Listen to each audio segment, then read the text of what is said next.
Rreth një muaj më parë, më 28 mars, u zbulua skandali me mishin e pulës me salmonel, u afro 20 ton u konsumuan nga qytetarët shqiptar. Nga kontrollet që u shtruan në supermarkete apo kudo ku mund të shitej, nuk u gjet asnjë gram mish i futur në vendin ton. Mishi i infektuar u konsumua nga qytetarët, por edhe nga vetë kryeministri Edi Rama. Në një deklaratë së fundmi, kreu i Partisë Demokratike Sali Berisha deklaroi se biznesmeni, i cili solli mishin e infektuar në vend, është eksponent i Partisë Socialiste. Sipas Berishës, biznesmeni mishin e pulës e ka çuar deri tek kryeministri dhe pretendon se Rama është helmuar nga konsumimi i tij. Por kush e solli dhe serviri mishin e infektuar për konsumatorët shqiptar? Pas skandalit qëndrojnë dy kompani, Dimal dhe AMG Food, në pronësi të biznesmenit Mondi Goxha. Kompania AMG Food më 11 mars importoi nga Brazili gati 20 ton mish pule të kontaminuar me salmonel. Më pas do të ishte kompania Dimal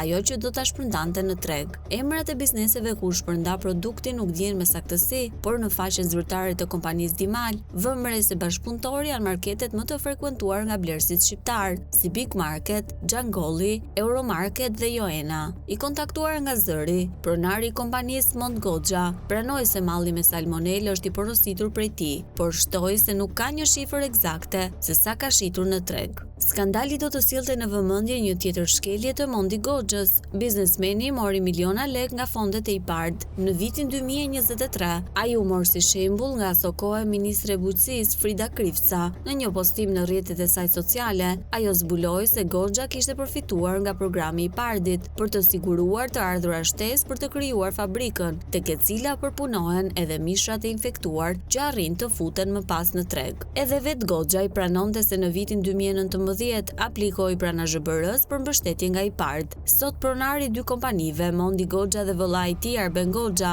administratori Dimal, po hetohen në gjendje të lirë. Dy vëllezërit akuzohen për veprën penale importimi, prodhimi, shitja dhe ruajtja e ushqimeve të rrezikshme për shëndetin ose jetën e njerëzve.